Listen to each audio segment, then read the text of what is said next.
김상조 공정거래위원장 후보자의 추가적인 의혹도 오늘 몇 가지가 됩니다. 한 가지씩 좀 살펴보겠습니다. 먼저 논문 재활용과 관련된 문제인데요. 이게 그냥 단순히 논문 표절의 차원이 아니라 정부의 여러 명과 함께 공동으로 냈던 용역 보고서의 내용을 본인의 논문에 고스란히 베낀 것에 대해서 김종석 자유한국당 의원이 지적을 했습니다. 먼저 김 의원의 지적부터 한번 살펴볼까요? 국가로부터 금전적인 대가를 받고 작성한 공동의 연구 용역 결과물을 인용 표시도 없이 자신의 저작물, 논문에 베껴서 학술지에 발표한 것은 표절을 넘어선 저작권법 위반이다. 이런 얘기가 나왔는데요. 김 변호사님, 이 구체적으로 어떤 사안인가요? 네, 김상조 공정거래위원장 후보자가 2000년 8월에 노사정위원회에 향후 금융 구조조정과 고용 안정 방안이라는 연구 용역 보고서를 제출했는데요. 네. 이때 당시에는 김상조 후보자 외에도 2명이 더 있어서 3명이 공동 연구자로 되어 있고 연구비로 700만 원 받았습니다. 그 연구 보고서는 그러니까 3명이 함께 한 그렇죠. 3명이 공동으로 보고서군요. 작성한 것이고 연구비 700만 원 받았죠.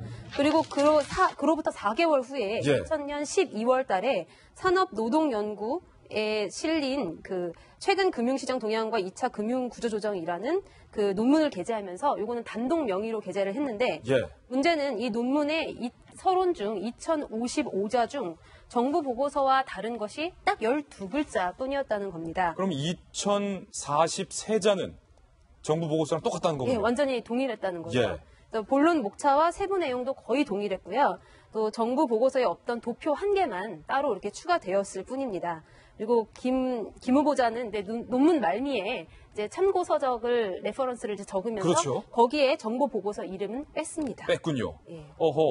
정성희 위원님, 이게 말입니다. 만약에 혼자 정부 보고서를 했고 혼자의 연구 성과였고 혼자서 작성한 정부의 보고서라면 그래서도 안 되겠지만 100번 양보해서 뭐 본인이 단독으로 연구하는 거 학술지에 발표한 거는 뭐 그럴 수 있겠다 넘어갈 수 있겠지만 3명이 공동으로 했고 그에 대한 금전적인 대가도 받았는데 이것을 혼자의 어떤 학술적인 치적으로 삼은 것은 좀 문제가 있어 보여요. 문제가 있을 뿐만 아니라 형사처벌의 대상이 되기도 하죠. 예.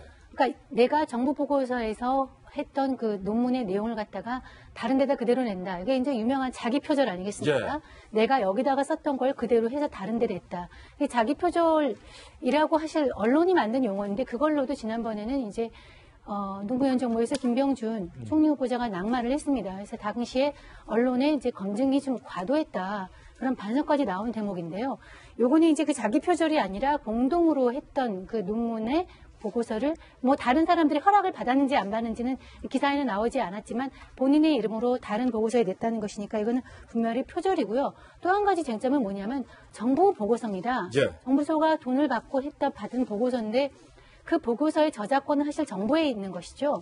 그런데 그 정부의 저작권이 있음에도 불구하고 본인이 그걸 그대로 자기 논문으로 했다면 이거는 표절을 플러스 정부의 저작권법 위반, 자별의 절도? 제가 정확한 요거는 모르겠지만 그럼 위반한 것이죠. 다만 이제 지적재산권인데. 다만 이건 이제 2000년 사건이기 때문에 뭐 공소시효 같은 거는 지나선 걸로 보이지만 학자로서 볼 때 연구 윤리를 심각하고 위반했다고는 볼 수 있을 것 같습니다.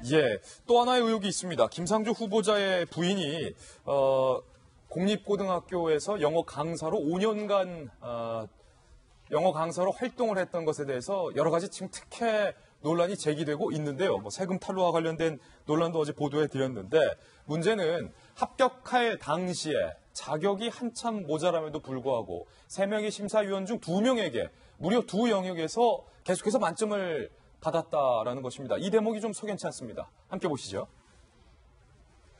두 번째 오늘의 새로운 의혹은 김상조 후보자의 부인이 공립학교의 영어교사의 평가를 받는 평가 기준 중에서 자격점수라는 항목이 있고 자기소개서라는 항목이 있습니다. 그런데 3명의 심사위원 중 A 심사위원과 B 심사위원에게 자격점수 부분에서 모두 20점 만점을 받았고 자기소개서 부분에서도 모두 20점 만점을 받았다는 겁니다. 그런데 자격점수라는 항목과 자기소개서라는 항목에는 분명한 기준이 있었다는 겁니다. 그 기준 한번 보실까요?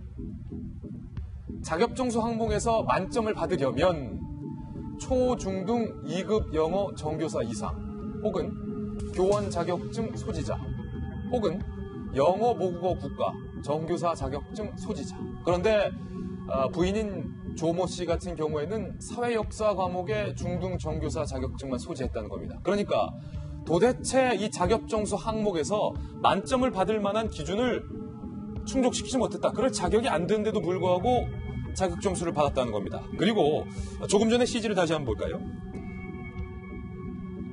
자기소개서 부분에서도 지금 20점, 20점 두 명에게 만점을 받아서 사실은 교사의 근무 기강 등에 따라 매겨지는 교육 경력 부문에서 다른 지원자보다 낮은 점수를 만회할 수 있었다라는 대목이 제기되고 있는데요.